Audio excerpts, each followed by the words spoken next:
How's everybody doing? Yeah. Thank you all for being with us.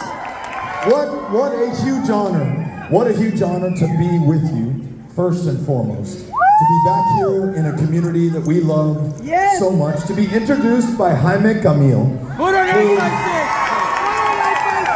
Months ago, we were talking about how hard all of you have been working.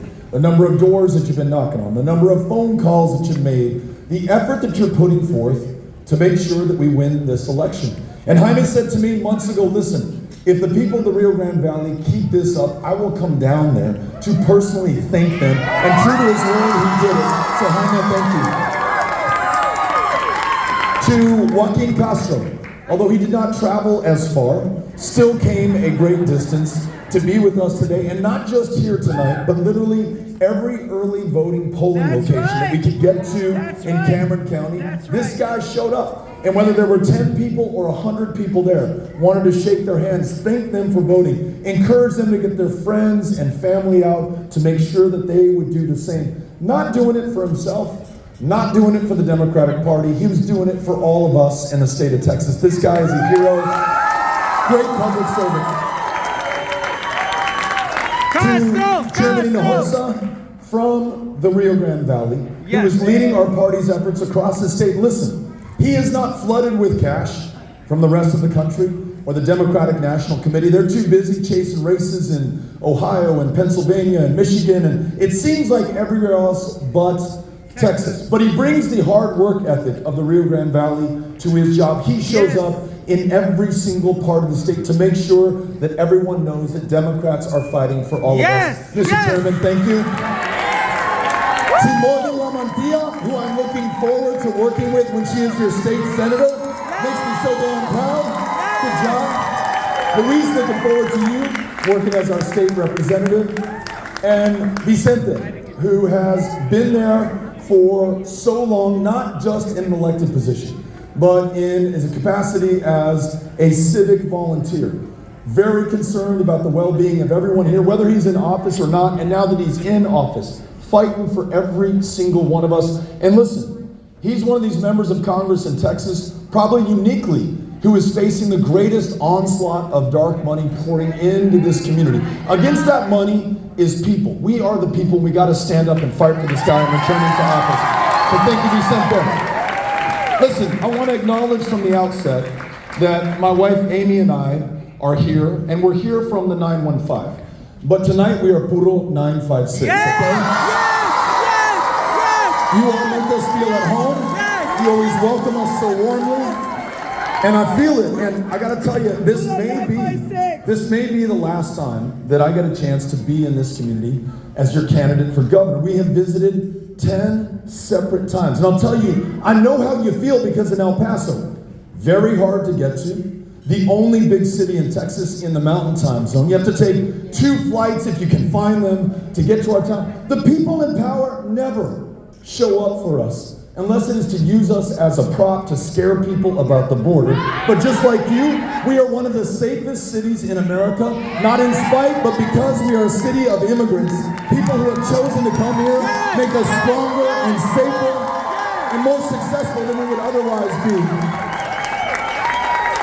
And every time we come, you are here. And the love that you give us. We love you, Beto. The work that you put in.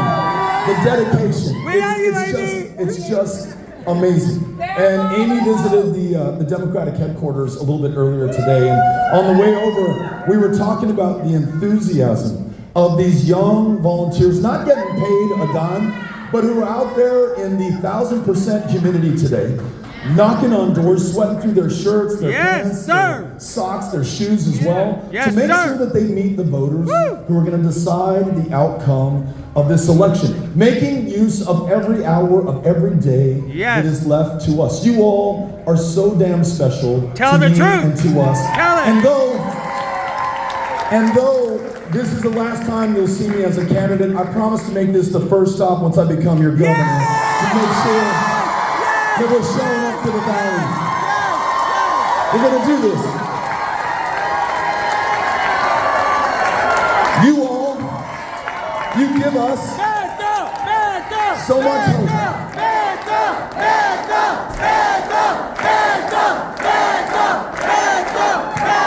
Les agradezco. Thank you. Listen, I want to say this in as personal and heartfelt a way as I can manage and get this across. You give us so much hope. There's every reason to be discouraged right now. You right? do too. I mean, in our personal lives, in what the pollsters tell us, and what the pundits say is possible, and what other politicians are trying to give or deny us right now. And yet, you are here. You have not succumbed to the temptation to despair, or to submit to the status quo, or just to succumb to the fact that in this state so many are being attacked by those in the highest positions of power. And some may just say, you know what? I guess this is the price of living and maybe dying right here in the state of Texas. Those powers are just too great for all of us. I'm just going to go home and watch some TV, sit this out, and hope that it gets better. But you're here. You're here, and you were at the polling sites today in the rain, and you have been voting in record numbers, and you're going to continue to vote in record numbers over the next 6 days that remain to us. Yes, we are! Yes, we are! Yes, we are! You give me hope. You give the people of this state hope at a time that they need it. Just think about what we've been up against over the last 8 years. We were talking about the grid. The chairman reminded us that in February of 2021, the guy in the highest position of power literally could not keep the power on for the people. Vote him out! Vote him out! The lights didn't turn on. The heat wouldn't work. The water froze in your pipes, and when it unfroze, it burst and destroyed your homes. $10 billion of property damage in this state, the energy capital of the world. But you can't put a price on this. 700 of our fellow Texans lost their lives. An 11-year-old boy in Conroe, Texas, his mom, unable to pile enough blankets on his shivering body, and he froze to death in his own home. Shame. A 75-year-old Vietnam-era veteran could no longer charge his oxygen tank in his house, so he rolls it out to his truck, where they find him dead of hypothermia the next day. Kids burned up with their parents in their homes, and they set fire to their furniture. Those fires getting out of control. Those families just trying to survive the night in the year of our Lord 2021 in the most powerful country that this planet has ever known. And the kicker, that grid is still not fixed. Greg Abbott's best buddies stole $11 billion from us. Those energy traders and pipeline corporations were selling gas, which powers the generators, for 200 times what it had sold for the day before. They made $11 billion over the course of just 5 days and left each and every single one of us holding the bag. Vote him that means out! That your utility bills have gone up on average $45 a month. Some of the highest bills in the country. We call that extra charge on your bill the Abbott tax. Feel free to share that with friends and family and the people in your lives. Those Republican friends who say, hey, he's good for the economy. The fucker can't keep the lights on in the state of Texas. Tell me he's good for the economy.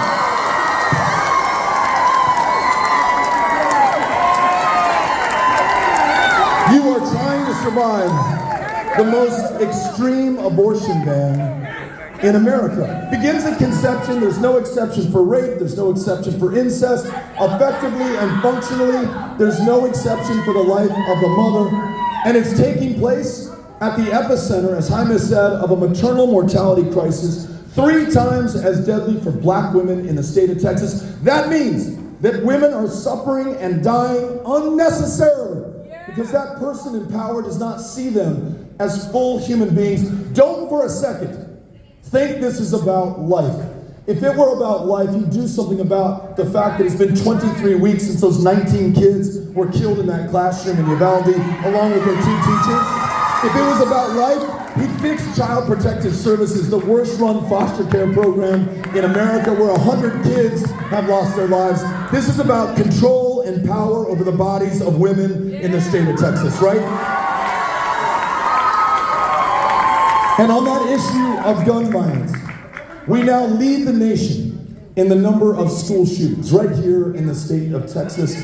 Gun violence, the leading cause of death for children, for teenagers, for little kids, literally the most vulnerable and defenseless among us. And the only thing he's done, after 5 of the worst mass shootings in U.S. history have happened in this state in just the last 5 years. As Joaquin said, make it easier for those who should never have a firearm to begin with to carry them on our streets without a background check, without any training, without any vetting whatsoever from law enforcement.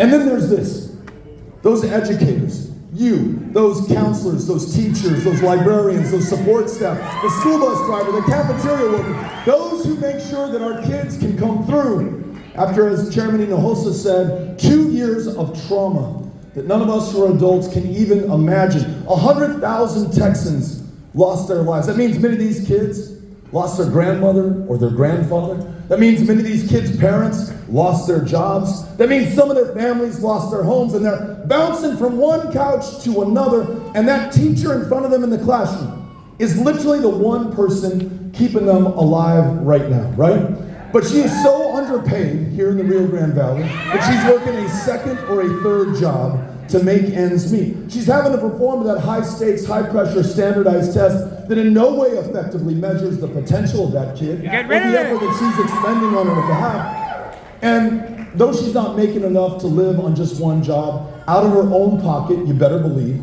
she's putting up those Thanksgiving decorations in the classrooms, paying for the school supplies for the kids who forgot them. That child who shows up in the same dirty t-shirt, same dirty pair of jeans, probably same dirty pair of chones underneath. She wants to make sure that he can hold his head high with dignity. She buys him a new set of clothes. That's right. Those teachers are leaving the profession by the thousands right now. The largest exodus of teaching talent in Texas history. And then lastly, there's this. Our democracy, the right to vote. That which makes everything else possible is under attack here more than it is anywhere else in America today. It's harder to vote, harder to register, to have your name on the rolls so you are qualified to vote in our state than in any of the other 49. And to put a point to this case, a 95-year-old veteran this past March during our primaries, in other words, a guy who put his life on the line in World War II to fight fascism half a world away so we could defend democracy here at home, he had his ballot request by mail rejected not once, but 3 times. Now this 95-year-old man could be forgiven for not wanting to vote in person in the midst of a pandemic that had claimed so many like him. But he was asked, because of our new election laws, to match the form of ID with which he first used to register with the one that he has today. He first registered to vote 75 years ago. We have one of the lowest voter turnout levels in the country, not because we're lazy, not because we lack any love for this democracy, but because those in power have subjected those that they don't want to vote through suppression and intimidation to hundreds of ballot box closures, voter ID laws that allow you to use your license to carry a firearm to prove who you are at the polling place, but you cannot use your student ID at UTRGV to do the same. They have drawn people out of districts based on race and ethnicity, literally a racial gerrymander in the state of Texas, where those in power pick their voters instead of the other way around. Vote them out. Just think about what we're up against right now and the hope that you are bringing to people, and this is my ask of you. Do not allow this to be a false hope. People do not want to have their hearts broken again. People are going to take a chance and vote in this election. They're believing that this is possible because it is possible, because they're doing the work to make it possible. And now we got to bring it home. We got to reach out to those. As Vicente said, in our lives, assume nothing about no one. Call everyone in our lives and make sure they have a plan to vote. And verify that, follow up with them, make sure that they got it done. I'm going to ask this of you. We've got a number of volunteers who are wearing the high visibility, yellow reflective vests. They've got clipboards. On those clipboards are open volunteering shifts to go knock on the doors of those voters who otherwise will not vote in this election. Number one reason given by the millions of our fellow Texans for not voting in 2020 was that no one asked them to vote. So they are literally waiting for you right now. I will put you on their doors. And more powerful than any television ad or radio spot or tweet that we can put out there is your physical presence, human to human, that's right, face to face, that's person right, to person, bringing them in. After that visit, they are far more likely to come out and listen. It'll be some pretty powerful and profound poetic political justice when the very people who we thought were drawn out of this democracy are brought in by all of us to form the margin of victory when we win this on election night. You all with me? And when we win, we're going to make sure that every woman in Texas makes her own decisions about her own body, her own future, and her own health care. When we win, we're going to put the lives of our kids over the interests of the NRA or the gun lobby in the state of Texas. When we win, those teachers that I'm talking about are paid enough not to work a second or a third job. Retired teachers getting a cost of living adjustment every single year. And those students who are depending on you right now and need that valuable classroom time back, for them, we're going to cancel the STAR test in the state of Texas. You can actually help them through the academic year. We sent and mentioned our veterans. And let me just say this. There is no reason in our state with a $2 trillion gross domestic product, the 9th largest economy on planet Earth today, that tonight, when we're safe and comfortable in our homes and our hotel rooms, there will be veterans sleeping on the side of the road, on benches, in parks, underneath bridges. I say when we win, that we spare no expense, pay any price, bear any burden to make sure every single one of these veterans has a roof over their head, is connected to the care that will save their lives. That we listen to those great Vietnam era veterans who had to wait 40 years for their exposure to Agent Orange to be treated as a presumptive condition for the cancers that they died from. 40 years for this country to do its part, and those Vietnam era veterans tell us that when we win, we cannot wait 40 years for the Iraq and Afghanistan era veteran to get that care from toxic burn pit exposure. So we're going to set up a registry in this state for every returning veteran to get connected to that care. And when they come back to us after their visits to the VA and they say, hey Beto, the VA is all too ready to prescribe me an opioid to which I may become addicted and from which I may die, but there's this other thing that I can use that relieves my symptoms of PTSD or traumatic brain injury, but to use it in the state of Texas makes me a criminal in the eyes of the law. That's why we're going to legalize marijuana in Texas and make sure that we expunge the arrest records for anybody who has served time for possession of marijuana in the state of Texas. In a state whose largest mental health care provider is the county jail system right now, we're 51st behind every state and the District of Columbia. We're going to, as the chairman said, expand Medicaid, bring $10 billion back of your federal income taxes, connect people to care, prescriptions, the ability to see a therapist. It will literally save their lives because we now lead the nation in the rate of childhood diabetes death. That is on our conscience, and it may be the fault of the current governor. But now that we know this, if we do not prevail and win and replace him, it'll be on our conscience going forward, right? You with me? So here's our charge. We must come through at this moment of truth. We must prove that this hope is not a false one. We must realize it in the steps and actions that we are willing to take. For all of us who are here, and for the generations that follow us, the little ones in the room right now, who do not get a vote or a voice in this election, but through the actions that we take and the commitments that we make at this moment. Vote so I him ask out. you, are you willing to sign up with us, knock on those doors, talk to your family members, and get the work done? Are you ready to win this election and every election up and down the ballot?